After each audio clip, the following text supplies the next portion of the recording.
اشیاء کی، اسباب میں یا صفات میں، یہ سب اصل میں تعریف کس کی ہے؟ تمام تعریفیں اللہ کے لیے ہیں، یہ ہماری بنیاد ہے، پہلا لفظ یہی ہے، نماز سٹارٹ یہیں سے ہوتی ہے۔ تمام تعریفیں اللہ کے لیے ہیں، اس نے ہمارے لیے ان لوگوں کو خدمت پہ لگایا اور آج ہمیں ساری سہولتیں مل رہی ہیں۔ ان سب کا استعمال کرنا جو آپ کو میسر ہوں آپ کر سکتے ہیں، لیکن اللہ کا شکر ادا کریں کہ اللہ نے یہ ساری آسائشیں آپ لوگوں کے لیے یہاں پیدا کر دی۔ تو یہ صنعتی ترقی کی ایکسٹریم تھی، تو دیکھیں، سنیں، سمجھیں، ان کو استعمال کریں، مروب نہ ہو، ان سے مروب نہ ہو۔ کشتی پانی پر تیرتی ہے، 2 سال 10 سال 100 سال بھی کشتی پانی پہ تیرتی رہتی ہے، نہیں ڈوبتی ہے جب تک پانی کشتی کے اندر نہ آ جائے۔ جب پانی کشتی کے اندر آتا ہے کشتی ڈوبنا شروع ہو جاتی ہے۔ جب تک پانی کشتی کے اندر نہیں آیا نا، بارو باہر بھلے جتنا مرضی ہو، بلکہ کشتی چھوٹی ہوتی ہے، سمندر تو بہت بڑا ہوتا ہے۔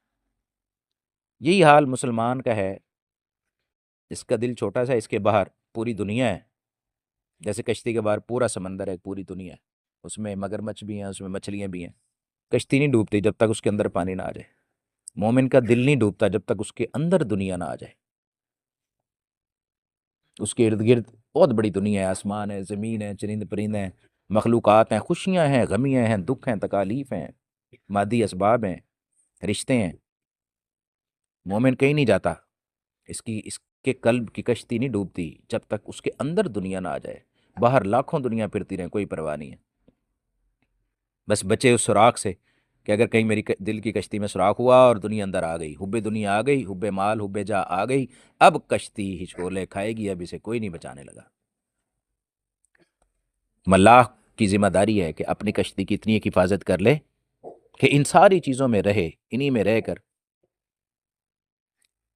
کر دنیا دار رہے، دنیا کو دل میں نہ لانے دے، دل میں نہ آنے دے۔ اگر دنیا دل میں آ گئی بس کام خراب ہونا شروع ہو گیا۔ دنیا دار کون ہوتا ہے؟ دنیا دار کسے کہتے ہیں؟ جو دنیاوی کاموں میں اللہ کو بھول جائے۔ اگر کوئی شخص دینی کاموں میں اللہ کو بھول گیا، یہ بھی دنیا دار شخص ہے۔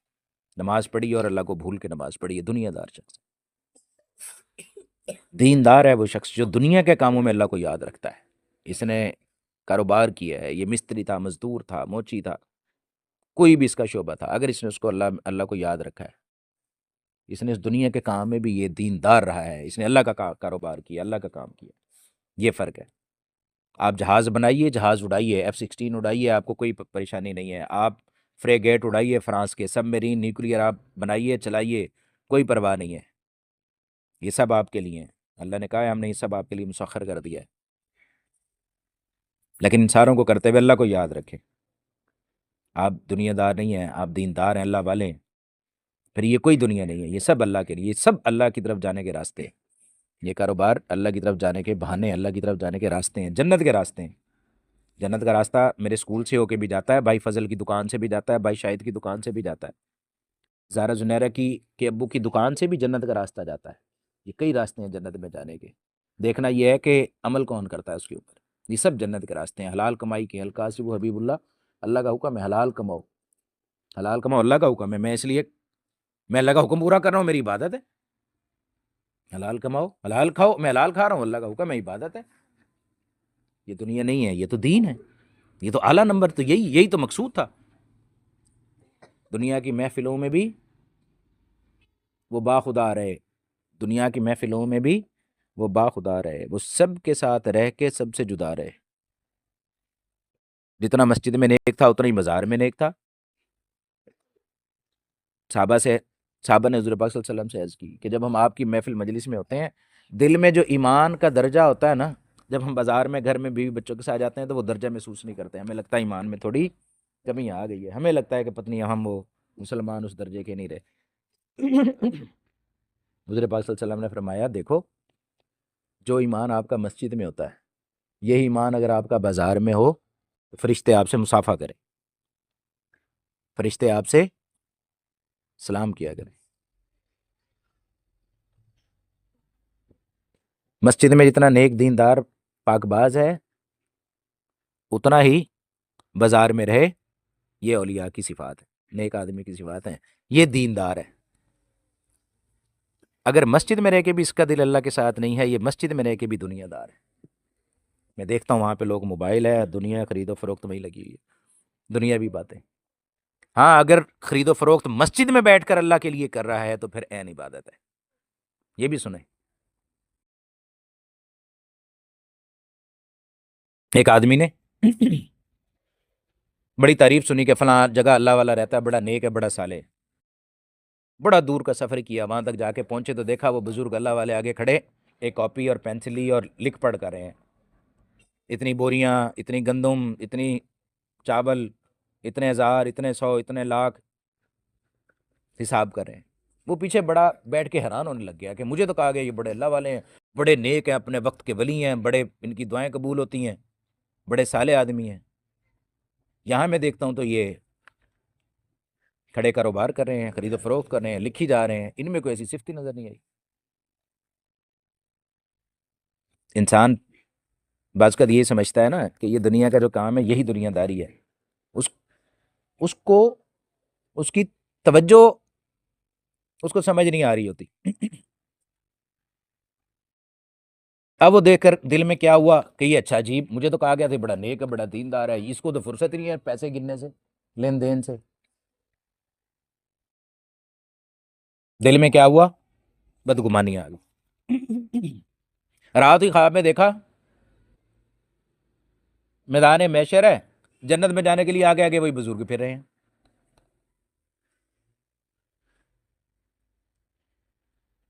جنت میں جانے کی باری آئی تو بڑے حیران پریشان کہ یہ عجیب ماجرا ہوا، میں نے دیکھا دنیا میں تو یہ نوٹ کمانے گننے اور اس کی مشین بنے ہوئے تھے، یہاں ہی رات خواب میں دیکھا الٹا ماجرا۔ اب واقعی دل کی آنکھ کھل گئی، یہ کیا ہوا؟ صبح اٹھے آئے ان کے پاس، کہنے لگے جی کل میں ایسے ایسے میرے ساتھ معاملہ ہوا، کہنے لگے آپ نے مجھ سے بدگمانی کی، آؤ میں آپ کو بتاتا ہوں۔ دیکھو یہ جو میں کاروبار کر رہا تھا نا، یہ اللہ کے لیے کر رہا تھا، میرا یہ کاروبار کرنا بھی یعنی عبادت تھی، اس پہ مجھے کاروبار کرنے پہ، لینے پہ، دینے پہ، لکھنے پہ جو سنت کا ثواب تھا، اور پھر میں نے اتنا اس میں سے خرید کی، اتنا فروخت کیا، اتنی میں نے زکوٰۃ دی، اتنا میں نے غرباء میں بانٹا، اس کی وجہ سے نیکیاں زیادہ ہو گئیں، جنت میں پہلے چلا گیا۔ کہنے لگے او ہو، اب تنبیہ ہوئی۔ تو بعض اوقات انسان ایسی بدگمانی میں شامل ہو جاتا ہے۔ آپ کی نیت تولی اور دیکھی جائے گی کتنی صادق ہے، سوری، کتنی اخلاص والی ہے، نیت تولی جائے گی۔ کوئی بعید نہیں کہ قیامت کے دن میدان محشر اور اللہ پاک کہیں کہ اپنی ٹوپیاں، داڑیاں، پگڑیاں، دوپٹے، چادریں ایک سائڈ پہ رکھ دیں، نیتیں تول کے دیکھو کیا تھا ان کے اندر۔ داڑھی، ٹوپی، پگڑی اور تہجد تھی، لیکن نظر میں اخلاص نہیں تھا۔ ہو سکتا ہے نا یہ دل کے حال اللہ جانتا ہے، یعلم خائنۃ الاعین وما تخفی الصدور۔ ہم دلوں کی خیانت کو جانتے ہیں، اور جو دل میں تم چھپاتے ہیں وہ بھی جانتے ہیں۔ بظاہر تو بڑا نیک تھا، لیکن اس کے دل میں کیا چل رہا تھا لوگوں سے مخفی تھا، اللہ کے سے تو مخفی نہیں ہے نا۔ نیتیں دیکھیں، تولی، پرکھی جائیں گی۔ تو بظاہر آدمی کوئی کام کر رہا ہے، اگر اس کی نیت اللہ والی ہے تو وہ اخلاص کے ساتھ کر رہا ہے تو عبادت میں شامل کیا جائے گا۔ بظاہر کوئی دینی کام کر رہا ہے لیکن نیت میں پرکھا جائے گا کہ اس کے اندر لالچ کیا ہے، کوئی اور اسباب ہیں، تو پھر یہ اس کا دین عبادت نہیں بنے گی، یہ تو دنیا داری کہلائے گی۔ نماز پڑھی ہے لوگوں کے لیے، اور اگر خرید و فروخت کی اللہ کے لیے، عبادت بن گئی۔ تو ان ساری چیزوں کو، ساری سہولیات کو استعمال کرے۔ ہم عام طور پہ کہہ دیتے ہیں نا، فکر دنیا میں سر کھپاتا ہوں، فکر دنیا میں سر کھپاتا ہوں، میں کہاں اور یہ وبال کہاں۔ انسان بعض کا مایوس ہو جاتا ہے اور یہ سمجھتا ہے کہ یہ کدھر میرے اوپر اتنی ساری ذمہ داریاں ڈال دی ہیں۔ انہی ذمہ داریوں کو اللہ کے حکم اور نبی کے طریقے سے پورا کرنے کا نام عبادت ہے۔ یہ ساری ذمہ داریاں جو آپ کو ملی ہیں، آپ نے یہی کرنی ہے، بس ان میں اللہ کو نہیں بھول جانا، اور دل میں ان دنیاوی لالچ کو، خواہشات کو لے کے نہیں آ جانا۔ جس دن آ گئی اس دن انسان مر گیا، حب جا اور حب باہ یہ انسان کو مرواتی ہیں. میں سب کچھ ہوں، میرا سب کچھ ہے، میں یوں کر دوں گا، میں ویسے کر دوں گا. کوئی کچھ نہیں کر سکتا. انسان کی کیا اوقات ہے؟ فرعون نہیں کچھ کر سکا. قارون کے پاس اتنے خزانے تھے، کئی 100 اونٹ اس کے خزانے کی فقط چابیاں اٹھاتے تھے، چابیاں اٹھاتے تھے. وہ کچھ نہیں کر سکا تو انسان کیا کرے؟ بلکہ اس کے مال کو اس کے سر پہ رکھا گیا، وہ اتنا بوجھ ہوا وہ زمین میں دھستا چلا گیا. تو بس انسان اس فکر میں رہے کہ میں نے سارے کام کرنے ہیں، لیکن سارے کاموں میں نے کیا کرنا ہے؟ اللہ کو راضی کرنا ہے. پیش نظر کیا رہے؟ یہ ارادہ نیت رہے کہ میں کیا کروں؟ اللہ کو راضی کروں. اللہ کا حکم اور نبی کا طریقہ اگر آپ کی زندگی میں ہر کام میں زندہ ہو گیا، آپ نے وہ ترقی کر لی جو کافر بھی نہیں کر سکا. یہ میرے آج کی باتوں کا نچوڑ ہے. حضور پاک صلی اللہ علیہ وسلم کی ذات برکت کا، انبیاء کرام کی جو ہم دعائیں دیکھتے پڑھتے سیکھتے ہیں، اگر آپ نے انبیاء کرام کی دعاؤں کو سن لیا، سمجھ لیا، سیکھ لیا، ان پہ عمل کر لیا، حضور پاک صلی اللہ علیہ وسلم کی زندگی اور سنت والی زندگی پر عمل کر لیا، آپ نے وہ ٹیکنالوجی حاصل کر لی ہے جو کسی اور کے پاس نہیں ہے. جو اس میں جتنی ترقی کرتا چلا جائے گا اتنی اس کی زندگی سنورتی چلی جائے گی، سہولت آسانی آتی چلی جائے گی. کافر کی ٹیکنالوجی آپ کو نظر آتی ہے، رسول اللہ صلی اللہ علیہ وسلم کی ٹیکنالوجی نظر نہیں آتی. ہم نے اس کو بولنا چھوڑ دیا. آپ یقین جانیے کہ انبیاء کی زندگی، انبیاء کی دعائیں، رسول اللہ پاک صلی اللہ علیہ وسلم کی سنت والی زندگی اور دعائیں، یہ وہاں کام کرتی ہیں جہاں کافر کی ٹیکنالوجی کام نہیں کرتی. امریکہ کے جہاز جہاں نہیں پہنچ سکتے وہاں رسول اللہ پاک صلی اللہ علیہ وسلم کے قدم مبارک پہنچ گئے. چائنا کی ٹیکنالوجی اور جہاز جہاں نہیں پہنچے، بلال حبشی رضی اللہ تعالیٰ عنہ کی جوتے مبارک کی آواز پہنچ گئی وہاں. یہ لوگ چاند پر پہنچنے کے لیے کہہ رہے ہیں ہم چاند پہ پہنچے ہیں، یہ سورج پہ پہنچ نہیں سکے. حضرت علی کی نماز قضا ہو گئی، سورج کو لوٹا دیا واپس. حضور پاک صلی اللہ علیہ وسلم کی انگلی مبارک، یہ کہتے ہیں ہم چاند پہ پہنچیں گے، حضور پاک صلی اللہ علیہ وسلم کی انگلی مبارک، اشارے مبارک سے چاند ہی ٹوٹ گیا. بتاؤ یہ ٹیکنالوجی کیسی ایڈوانس ہے. بہت نکمہ ہے وہ انسان جس نے اپنی ٹیکنالوجی کو چھوڑا ہے اور دوسروں کی ٹیکنالوجی مروب ہو رہا ہے. ساری ٹیکنالوجی استعمال کریں، سارے علوم فنون حاصل کریں، مگر مغلوب ہو کر نہ کریں، غالب ہو کر کریں. انگریزی پڑھیں گے پڑھائیں گے اس لیے کہ لوگوں کو اس سے نفع ہوگا، میرا اجر لکھا جائے گا. انگریزی پڑھنا پڑھانا عبادت، سائنس پڑھنا پڑھانا عبادت، ریاضی پڑھنا پڑھانا عبادت، کیونکہ اسے لوگ روزی کھائیں گے کمائیں گے. فن ہے، حلال کھائیں گے کمائیں گے، نوکری کریں گے. آج کے دور میں مروجہ ٹیکنالوجی یہی ہے. ہم اس لیے اس کو سیکھیں گے، موبائل کو چلانا بھی سیکھیں گے کہ اس سے ہمیں حلال روزی کا ذریعہ وابستہ ہوگا. ساری ٹیکنالوجیز کو استعمال کریں، مگر مغلوب ہو کے نہیں کرنا، غالب ہو کر کرنا، مروب ہو کر نہیں کرنا، محکوم ہو کر نہیں کرنا. ان ساری چیزوں کو، سہولتوں کا استعمال کریں، محکوم ہو کر نہیں کریں، حاکم بن کے کریں، کیونکہ ہمارے پاس وہ ٹیکنالوجی ہے جو ان کو دکھتی بھی نہیں ہے. ہم ایک دفعہ آیت الکرسی پڑھ کے رات سو جاتے ہیں، 70,000 فرشتے ہماری حفاظت پہ کھڑے ہوتے ہیں، ان کو دکھتے بھی نہیں ہیں، ہماری حفاظت پہ کھڑے ہوتے ہیں. میرے پاس ایسے سیکیورٹی گارڈ ہیں جن کو نظر بھی نہیں آتے لیکن ہماری دسترس میں ہوتے ہیں. الحمدللہ ایسے ایسے فرشتے ہیں. جبرائیل علیہ السلام 70,000 پر ہیں، ایک پر اس زمین آسمان سے بھی زیادہ. ان کو تو دکھتا بھی نہیں ہے. اگر اللہ کا حکم ہو پر تھوڑا سا ہلا دیں، پورا امریکہ کی ساری ریاستیں بھی تباہ ہو جائیں، چائنا کی بھی تباہ ہو جائیں، پوری زمین پہ زلزلہ آ جائے، قیامت برپا ہو جائے.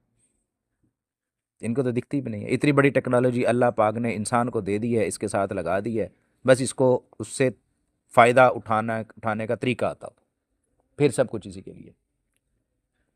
پھر یہ اس سے بھی آگے، پھر یہ دنیا کے کھلونے ہیں. ساری ٹیکنالوجی جو آپ کو ہوائی جہاز، موبائل، بحری جہاز، ایٹم بم، یہ سارے پھر یہ کھلونے، یہ کچھ بھی نہیں ہے. ایٹم میں کیا طاقت ہے کہ انسان کا کام بگاڑ دے؟ اللہ نہ چاہے تو ایٹم، اللہ نہ چاہے تو ایٹم بھی نہیں چلنے کا. ایٹم کب چلے گا؟ جب اللہ پاک کی ذات چاہے گی. اس میں کوئی طاقت نہیں ہے. اللہ پاک کے سامنے کوئی طاقت نہیں ہے، کسی بھی چیز کی کوئی طاقت نہیں. لا الہ الا اللہ کے کلمے میں جو طاقت ہے یہ زمین و آسمان میں کسی اور مخلوق میں نہیں ہے. زمین آسمان کی ساری مخلوق مل کے بھی انسان کو جہنم سے نہیں نکال سکتی. ایک کلمہ لا الہ الا اللہ محمد رسول اللہ پڑھ لیتا ہے، جہنم سے نکل کے جنت میں چلا جاتا ہے. کیا ٹیکنالوجی ہے، کیسی ٹیکنالوجی ہے رسول اللہ صلی اللہ علیہ وسلم کی ذات بابرکت نے ہمیں دے دی ہے. اس لیے وعدہ کر لو کہ ہم کیا کریں گے، اللہ کے حکم، نبی پاک صلی اللہ علیہ وسلم کے طریقے، خاص طور پہ حضور پاک صلی اللہ علیہ وسلم کی سنتوں والی زندگی اور دعاؤں کا اہتمام کریں گے۔ اعلیٰ ترین ٹیکنالوجی، جس کو یہ حاصل ہو گیا اس کو ساری دنیا جہان کی ٹیکنالوجی، آخرت کی ٹیکنالوجی حاصل ہو گئی، یہ لوگوں کو بھی لے جائے گا جنت میں بخشوا کے، اس کی سفارش قبول کی جائے گی یہاں بھی وہاں بھی، اس کی سفارش اور شفاعت قبول کی جائے گی، اس کی کیسی ٹیکنالوجی، غیبی ٹیکنالوجی بتا رہا ہوں۔ تو اس کا حصول ممکن کب ہوگا؟ جب آپ صبح شام سنتوں کا اہتمام کریں گے۔ فرائض تو چھوڑنے کے ہیں ہی نہیں، کرنے کا کام تو سنت، جتنا سنت پہ عمل کرتا چلا جائے گا حضور پاک صلی اللہ علیہ وسلم کے ساتھ غیبی رشتہ بناتا چلا جائے گا۔ اللہ جسے اپنا بناتے ہیں اسے اپنے نبی کے ذکر پہ لگا دیتے ہیں، اللہ پاک کی ذات جسے اپنا بناتی ہے اسے اپنے پیارے کے ذکر پہ لگا دیتی ہے۔ جاؤ کثرت سے درود شریف کرو، جتنا کثرت سے درود شریف کرتا چلا جاتا ہے اس پہ عجیب عجیب راز انکشاف ہوتے چلے جاتے ہیں، اس کا دل کھلتا چلا جاتا ہے۔ اتقوا فراست المومن، مومن کی فراست سے ڈرو کہ یہ اللہ کے نور سے دیکھتا ہے، اس کے اوپر ایسی چیزیں کھل جاتی ہیں دنیا کی کہ یہ ٹیکنالوجی اور یہ ٹیسٹ اور لیبارٹریاں بھی فیل ہو جاتی ہیں۔ کیسی میں آپ کو ٹیکنالوجی بتا رہا ہوں، اس ظاہری کے علاوہ غیبی ٹیکنالوجی بتا رہا ہوں۔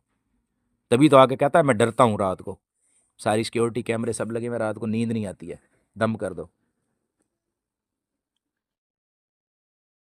اس لیے بس عقل مند وہی ہے جو ان باتوں سے نصیحت لے لے، سمجھ آئے، اس ٹیکنالوجی کو اپنے لیے قبول کر لے، یہیں سے جو کچھ نکلے گا وہی آخرت میں کام آئے گا۔ سبحان ربک رب العزت عما یصفون وسلام علی المرسلین والحمد للہ رب العالمین۔